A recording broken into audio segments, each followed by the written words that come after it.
आज का हमारा लेक्चर पुराने लेक्चर की कॉन्टिन्यूटी पर मबनी है, जो कि असल में था AC voltage applied to a capacitor, जिसमें हमने ये देखा था कि जब हमारे पास एक अल्टरनेटिंग वोल्टेज सोर्स के साथ जिसका मैग्नीट्यूड और पोलैरिटी वक्त के साथ तब्दील हो, उसके साथ एक कैपेसिटर लगाया जाए जो कि चार्ज को स्टोर करता है, तो अल्टरनेटिंग वोल्टेज सोर्स होने की वजह से ये जो कैपेसिटर है ये एक्चुअली मुसलसल चार्ज और डिस्चार्ज हो रहा होता है। तो इसके दौरान चार्जिंग और डिस्चार्जिंग के दौरान जो करंट फ्लो हो रहा होता है वो हमने लास्ट लेक्चर में कैलकुलेट किया था, जिसका हमारे पास फाइनलाइज्ड एक्सप्रेशन इस फॉर्म का आया था, जिसमें I am maximum value of current थी, जो कि असल में कैपेसिटेंस और मैक्सिमम वोल्टेज और एंगुलर फ्रीक्वेंसी का प्रोडक्ट था। तो आज का जो हमारा इंटरेस्ट है लर्निंग में वो ये है कि हमने आज phasor diagram of AC through capacitor को अंडरस्टैंड करना है, और उस चीज़ को अंडरस्टैंड करने के लिए हम असल में करंट का एक्सप्रेशन और जो वोल्टेज का एक्सप्रेशन हमारे पास था जो कि अल्टरनेटिंग वोल्टेज सोर्स से हमने प्रोवाइड किया था वो असल में ये था। तो इन दोनों एक्सप्रेशंस के ज़रिए से हम असल में जो फेजर डायग्राम है, phasor diagram of AC through हमने कैपेसिटर को देखना है, जो कि हमें ये बताती है कि कौन सी क्वांटिटी लीड कर रही होगी और कौन सी लैग कर रही होगी। तो अब हम इन दो एक्सप्रेशंस का मदद लेके फेज डिफरेंस निकालेंगे और उससे फिर फेजर डायग्राम ड्रॉ करेंगे। अब अगर आप देखें कि वोल्टेज किसी भी टाइम पर वो आपके पास साइन की फंक्शन से है, ठीक है, जबकि जो करंट वाला है आपके पास उसमें कॉस का फंक्शन आ रहा है। तो हम क्या कर सकते हैं कि जो कॉस ओमेगा टी का फंक्शन है इसको असल में हम साइन की टर्म्स में लिख सकते हैं। तो उससे हमें बड़ा क्लियरली अंडरस्टैंड हो जाएगा कि असल में करंट और वोल्टेज के बीच क्या फेज डिफरेंस है जब सिर्फ और सिर्फ आपके पास एक अल्टरनेटिंग वोल्टेज सोर्स के साथ सिर्फ एक कैपेसिटर लगा हो। तो जब हम AC voltage through pure inductor के बारे में पढ़ रहे थे तो इसी तरह की चीज़ हमारे पास पहले भी राइज की थी, जैसे कि आपके पास यहाँ पर जिसमें वोल्टेज लीड कर रहा था और करंट लैग कर रहा था, और आपके पास जो करंट की फॉर्म थी वो साइन की तरह का फंक्शन था, जबकि जो बैक ईएमएफ थी वो असल में कॉस की फॉर्म थी। तो हमने कॉस को साइन की टर्म्स में इस एक्सप्रेशन से रिलेट किया था, जिसमें आपके पास जो कॉस ओमेगा टी था वो असल में बराबर था sine omega T plus pi by 2। और ये कैसे हासिल होता है कि आप साइन इसको ओमेगा टी को अल्फा ले लीजिए प्लस और पाई बाय 2 जो है बीटा, तो इसका ये एक्सप्रेशन आप एक्सपैंड करेंगे तो वापस आपको वही एक्सप्रेशन मिल जाता है जो कि कॉस ओमेगा टी वाला है। तो कॉस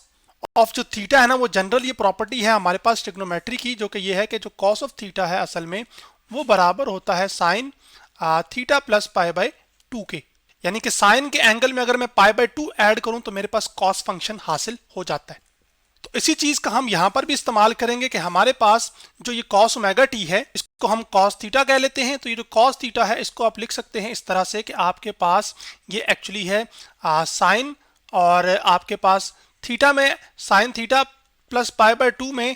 या थीटा में जब आप पाई बाय 2 ऐड करेंगे एंगल जो कि असल में 90 डिग्री होता है, तो आपके पास जो साइन फंक्शन है वो एक्चुअली कॉस बन जाता है। तो फिर उससे ये क्या होगा कि मैं इस कॉस ओमेगा टी की जगह असल में ये कर सकता हूं कि मैं लिख सकता हूं आई ऑफ टी, जो कि बराबर आ जाएगा एक्चुअली आई एम, और आपके पास कॉस ओमेगा टी की जगह हम लिख लेंगे यहाँ पर साइन, क्योंकि थीटा जो है वो असल में ओमेगा टी होता है, तो थीटा की जगह हम वापस वही ओमेगा टी पुट कर देते हैं, वो सिंप्लीफिकेशन के लिए लिखा था। तो ओमेगा टी और साथ आ जाएगा प्लस पाई बाय 2। अब अगर हम वोल्टेज और करंट के एक्सप्रेशन को कंपेयर करें तो चलें इसको भी मैं हाईलाइट कर लेता हूं यहाँ पर, और इसको भी हाईलाइट कर लेते हैं। तो आप देख रहे हैं कि इसमें आपके पास ओमेगा टी की टर्म है, इसमें भी ओमेगा टी की टर्म है। तो ये जो पाई बाय 2 है ना, असल में दोनों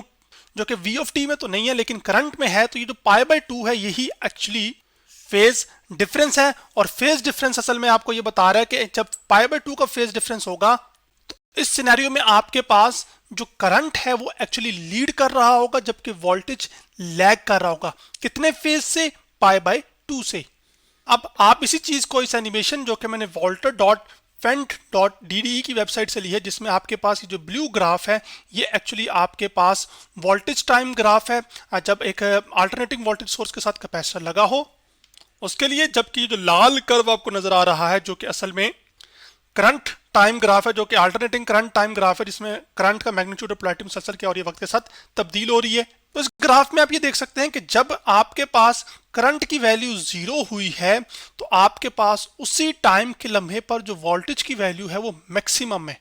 या फिर दूसरा जो नजरिया है इसको देखने का वो ये है कि आप शुरू के अगर लिहाज से देखें तो यहाँ पर टाइम जो है वो t इक्वल टू 0 है। तो जब आप करंट और वोल्टेज के दोनों के बीच t की वैल्यू अगर हम 0 पुट करेंगे तो ये जो एक्सप्रेशन है असल में आपके पास ये असल में जीरो हो जाएगा, क्योंकि साइन जीरो क्या होता है, वो जीरो होता है। लेकिन यहां पर आपके पास जब करंट वाले एक्सप्रेशन में आप ओमेगा टी की जगह टी जीरो पुट करेंगे तो T multiply by zero and क्या होता है वो, ये जीरो मल्टीप्लाई बाय एनीथिंग क्या होता है, वो जीरो। लेकिन ये प्लस पाई बाय टू, तो साइन पाई बाय टू का मतलब होता है साइन 90। जब साइन 90 लेंगे आपके पास तो आपके पास वो कितना आ जाता है, 1। तो 1 जो है ना मल्टीप्लाई होगा इस आई एम के साथ, तो मैक्सिमम वैल्यू ऑफ करंट आ जाएगी। यानी कि टी इक्वल टू जीरो पर करंट तो मैक्सिमम है लेकिन वोल्टेज की वैल्यू क्या है, वो जीरो है। और वो जो फेज डिफरेंस आ रहा है वो बड़ा क्लियरली नजर आ रहा है कि वो किसका आ रहा था, वो पाई बाय 2 का। तो यहां पर हमारे पास करंट क्या करेगा, वो लीड करेगा, जबकि वोल्टेज क्या कर रहा है, वो लैग कर रहा है। तो current leads and voltage lags in pure capacitive circuit. Pure capacitive circuit से मुराद यह है कि आपके पास जब अल्टरनेटिंग वोल्टेज सोर्स के साथ सिर्फ और सिर्फ आपके पास एक कैपेसिटर लगा हुआ है तो वो जो सर्किट कहलाता है वो असल में प्योर कैपेसिटिव सर्किट कहलाता है, क्योंकि सिर्फ और सिर्फ उसमें कैपेसिटर्स लगे हुए हैं साथ अल्टरनेटिंग वोल्टेज सोर्स के। अब करंट लीड कर रहा है, वोल्टेज लैग कर रहा है, कितने से, पाई बाय 2 से। और वो चीज आपको इस ग्राफ में भी नजर आ रही है कि जहां पे करंट की वैल्यू जीरो हो रही है वहां पे वोल्टेज मैक्सिमम है। तो अब यहां पर मैं आपके सामने वो करंट और वोल्टेजेस के ग्राफ भी ले आया हूं, ठीक है। इसमें आपके पास 0 से 90 डिग्री के एंगल है, उसमें आपके पास ये हो रहा है कि जो कैपेसिटर है वो एक्चुअली हमारे पास चार्ज हो रहा है, यानी कि उस पर चार्ज डेवलप हो रहा है। फिर आपके पास 90 से 180 डिग्री तक, यानी कि इस पैच से लेकर यहां तक आपके पास असल में जो कैपेसिटर है वो क्या हो रहा है, वो एक्चुअली डिस्चार्ज हो रहा है। फिर आपके पास 180 से 270 के रीजन में वो दोबारा क्या होना शुरू हो जाता है, वो चार्ज होना शुरू कर जाता है। फिर आपके पास जबकि 270 से 360 पर फिर दोबारा वो क्या हो रहा है, वो असल में आपके पास जो कैपेसिटर है वो एक्चुअली डिस्चार्ज हो रहा है। और नीचे ये जो 1/4f 1/4f ये असल में आपके पास एक साइकिल को 4 हिस्सों में डिवाइड किया गया है। तो एक सेकंड में जो अगर एक साइकिल मुकम्मल होगा तो फ्रीक्वेंसी 1 होती है, तो ये 4 पैचेस बनते हैं, तो हर पैच असल में f/4 है। तो तमाम f/4 ऐड होकर एक टोटल फ्रीक्वेंसी दे देंगे आपको। अब दाएं जाने अगर आप देखें तो ये आपके पास असल में phasor diagram of current end voltage है, जिसमें हमने इस रेफरेंस लाइन पर वोल्टेज को प्लॉट किया है। तो जो वोल्टेज है वो असल में लैग कर रहा है, जबकि जो करंट है वो लीड कर रहा है। किस एंगल से, 90 डिग्री एंगल से। जबकि ये जो ओमेगा है ये असल में आपको एंगुलर फ्रीक्वेंसी के बारे में बता रहा है। अब हमारे पास यहाँ पर आप ये देख सकते हैं कि आपके पास करंट और वोल्टेज के बीच असल में ये दो लाइन इस तरह से लगती हैं जैसे इंटरसेक्ट कर रही हैं, और ये जो एंगल है इनके बीच वो असल में कितना है, वो 90 डिग्री है। वो इसी बात की कंफर्मेशन है, फेज डिफरेंस जो है वो असल में 90 डिग्री है। तो ये फेजर डायग्राम है आपके पास एक ऐसे सर्किट के लिए जिसमें सिर्फ और सिर्फ कैपेसिटर लगा हो और साथ एक अल्टरनेटिंग वोल्टेज सोर्स हो।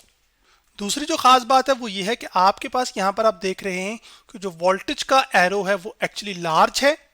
यानी कि इसकी लेंथ ज़्यादा है। इसका मतलब है जो वोल्टेज का मैग्नीट्यूड है बानिस्बतन करंट के वो असल में क्या है, वो ज़्यादा होगा, क्योंकि जो करंट की जो तीर है उसकी जो लंबाई है वो छोटी है बानिस्बतन वोल्टेज के। और यही चीज़ आपको इस ग्राफ में भी नज़र आ रही है कि आपके पास जो मैक्सिमम वैल्यू है वोल्टेज की वी मैक्स वो ज़्यादा है आपके पास करंट की मैक्सिमम वैल्यू से, जो कि आई मैक्स है। करंट की वैल्यू असल में इस वजह से कम होगी क्योंकि कुछ ना कुछ रेजिस्टेंस तो ये कैपेसिटर ऑफर करेगा ना, कि चार्ज इसमें से फ्लो ना करे या चार्ज इसमें स्टोर ना हो। इस वजह से आपके पास वी मैक्स ज़्यादा है आई मैक्स से। तो अभी जो कैपेसिटर रेजिस्टेंस ऑफर करता है, तो रेजिस्टेंस जो एक कैपेसिटर ऑफर करेगा एसी करंट के फ्लो के लिए, उसको असल में हम कहते हैं कैपेसिटिव रिएक्टेंस, जिसको मैंने यहाँ पे लिख भी दिया कि resistance offered by capacitor to flow of alternating current. तो जो कैपेसिटिव रिएक्टेंस है इसको असल में हम रिप्रेजेंट करते हैं सिंबल एक्स सी के साथ, और इसको हम मेजर करते हैं यूनिट ओम में। जैसे इंडक्टिव रिएक्टेंस भी ओम में मेजर होती है, रेजिस्टेंस भी ओम में मेजर होती है, वैसे ही कैपेसिटिव रिएक्टेंस भी क्या है, वो ओम के यूनिट में मेजर होती है। अब हमारा इंटरेस्ट इस चीज में है कि हम इस कैपेसिटिव रिएक्टेंस का रिलेशन फाइंड करें। तो उसको डिटरमिन करने के लिए हम असल में आपके पास ये जो एक्सप्रेशन था I M is equal to हमारे पास मैक्सिमम जो वैल्यू ऑफ करंट जैसे कि आई मैक्स वो बराबर थी कैपेसिटेंस के और मैक्सिमम वोल्टेज के जो कि वी मैक्स था, और एंगुलर फ्रीक्वेंसी के जो कि ये बताती है कि कितने रेडियंस एक सेकंड में मुकम्मल हुए हैं। बुनियादी तौर पे आप तो जानते हैं कि जो रेजिस्टेंस होती है वो एक्चुअली आपके पास होती है वो वोल्टेज ओवर करंट, ये तो बुनियादी तौर पे चीज़ों से आप वाकिफ़ हैं। अब आपके पास हम यहाँ से इस इक्वालिटी से असल में हम यही चीज़ हासिल करना चाहते हैं। तो ये जो ओमेगा सी इधर मल्टीप्लाई उधर जाके क्या हो जाएगा, डिवाइड। तो जो वी एम है मेरे पास वो निकल कर आ जाएगा actually I M divided by C omega, तो यहाँ पे लिख लूंगा मैं सी ओमेगा। फिर जो आई एम मल्टीप्लाई हो रहा है तो जाके क्या हो जाएगा, डिवाइड हो। इस वजह से कह रहे हैं ताकि वोल्टेज जब करंट से डिवाइड होता है तो वो क्या देता है, रेजिस्टेंस। लेकिन क्योंकि ये रेजिस्टेंस हम किस में कलेक्टर वो कर रहे हैं, अंडरस्टैंड करने की कोशिश कर रहे हैं, आपके पास ऐसे सर्किट जिसमें सिर्फ और सिर्फ कैपेसिटर लगे हों, तो वो जो रेजिस्टेंस होगी वो असल में आपके पास कौन सी होती है, कैपेसिटिव रिएक्टेंस उसका नाम है। इसका मतलब है जो एक्सप्रेशन निकल कर आएगा वो फिर असल में कैपेसिटिव रिएक्टेंस का निकल कर आएगा। तो मैं फिर यहाँ पर ये करता हूँ कि आपके पास ये जो आई एम इधर मल्टीप्लाई उसको उधर जाके डिवाइड करवा देंगे, तो जो वी एम आवर हमारे पास आ जाएगा आई एम, जो कि आ जाएगा हमारे पास बराबर 1 आवर ओमेगा सी के। तो यहाँ पर आ जाएगा 1 आवर ओमेगा सी आ जाएगा, जबकि V M over I M जो है वो एक्चुअली मैंने क्या बताया कि रेजिस्टेंस है, लेकिन रेजिस्टेंस कौन सी होगी, असल में आपके पास कैपेसिटिव रिएक्टेंस वाली। या फिर आप ये भी कह सकते हैं कि जो 1 ओवर ओमेगा सी लिखा हुआ एक्सप्रेशन ये असल में क्या है, कैपेसिटिव रिएक्टेंस। तो मैं यहाँ पे लिख सकता हूँ कि जो XC है वो बराबर आ जाएगा हमारे पास एक्चुअली 1 ओवर ओमेगा सी के, क्योंकि वोल्टेज ओवर करंट क्या है, वो कैपेसिटिव रिएक्टेंस है यहाँ पर हमारे पास। अब जो ओमेगा होता है वो असल में आपके पास 2 पाई एफ होता है, यानी कि वो उसको मैं लिख सकता हूँ 1 ओवर, इसको थोड़ा सा सिंप्लीफाई करके 1 ओवर 2 पाई एफ। ओमेगा जो होता है वो एंगुलर फ्रीक्वेंसी होती है, जबकि एफ जो है वो आपके पास लीनियर फ्रीक्वेंसी होती है। लीनियर फ्रीक्वेंसी मतलब है number of cycles completed in 1 second, और एंगुलर फ्रीक्वेंसी का मतलब है number of radians completed in 1 second. और आपके पास यहाँ पर साथ क्या आ जाएगा, सी। तो अब हमारे पास जब डायरेक्ट करंट एक सर्किट में से फ्लो होगा जिसमें सिर्फ कैपेसिटर लगा हुआ है, मिसाल के तौर पे जिसमें ये अल्टरनेटिंग वोल्टेज सोर्स एक बैटरी से रिप्लेस हो जाए, तो आपके पास असल में बैटरी की तो कोई फ्रीक्वेंसी नहीं होती ना जिससे वोल्टेज पैदा होता है। तो इसका मतलब यह हुआ कि डीसी करंट के लिए जो फ्रीक्वेंसी है वो असल में कितनी है, वो 0 है। जब ये 0 होगी तो आप यहाँ पर पुट करेंगे एफ की जगह 0, तो 1 डिवाइडेड बाय, आप ये नंबर्स पुट कर लें, 2 पाई की वैल्यू 3.14 पुट कर लीजिएगा, कैपेसिटेंस से कुछ भी वैल्यू हो, मतलब मान लीजिए कि इन सब का 2 पाई और सी का प्रोडक्ट आ जाता है 8 समझाने के तौर पे, और एफ आपके पास कितना है 0, 8 मल्टीप्लाई होगा 0 से तो कितना आ जाएगा 0, और 1 0 डिवाइड बाय 0 क्या होता है, इनफिनिटी। इसका मतलब है जब आपने एक बैटरी सोर्स लगाई होगी एक कैपेसिटर के साथ, तो जो कैपेसिटिव रिएक्टेंस होगी, यानी कि वो जो रेजिस्टेंस कैपेसिटर ऑफर कर रहा होगा करंट के फ्लो के लिए, वो असल में कितनी होगी, वो इनफाइनाइट। तो यहाँ पर मैं लिख भी देता हूँ कि XC इस सिनेरियो में क्या हो जाएगी, वो एक्चुअली इनफाइनाइट हो जाएगी, यानी कि XC अप्रोच कर देगी किसको, इन्फिनिटी को। या अप्रोच की बजाय हम इक्वली लिख लेते हैं, यहाँ पे XC किसके इक्वल होगी, इनफिनिटी के। सॉरी, इन्फिनिटी का साइन मैंने यहाँ पे थोड़ा गलत डाला है, मैं इसको सेट कर देता हूँ आपके लिए, यहाँ पर मैं इसको करेक्ट कर देता हूँ, और वो आपके पास यूं कुछ है, यहाँ पर भी मैंने साइन डाल दिया है। अब जबकि एसी करंट के लिए, अगर हम एसी करंट के लिए फ्रीक्वेंसी को मुसलसल क्या करते जाएंगे, वो असल में इंक्रीज करते जाएंगे, यानी कि एफ जो है वो हमारे पास बढ़ता जाएगा अगर, तो चूंकि कैपेसिटिव रिएक्टेंस इनवर्सली प्रोपोर्शनल है फ्रीक्वेंसी के, तो आपके पास फ्रीक्वेंसी के बढ़ने से जो कैपेसिटिव रिएक्टेंस है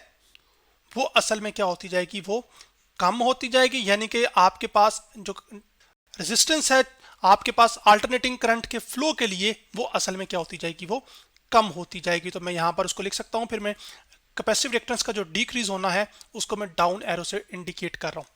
जबकि दूसरा जो फैक्टर खास है वहाँ पे कैपेसिटिव रिएक्टेंस है, वो आपके पास सी है। सी जो कि कैपेसिटेंस है, जो कि ये सलाहियत है कैपेसिटर की, वो कितना चार्ज स्टोर कर सकता है। तो अभी तक जितनी ये मैं डीसी और एसी करंट के लिए बात कर रहा था, फ्रीक्वेंसी का जिक्र कर रहा था, उसमें मैंने जो सी थी ना कैपेसिटेंस, उसको फिक्स रखा हुआ था।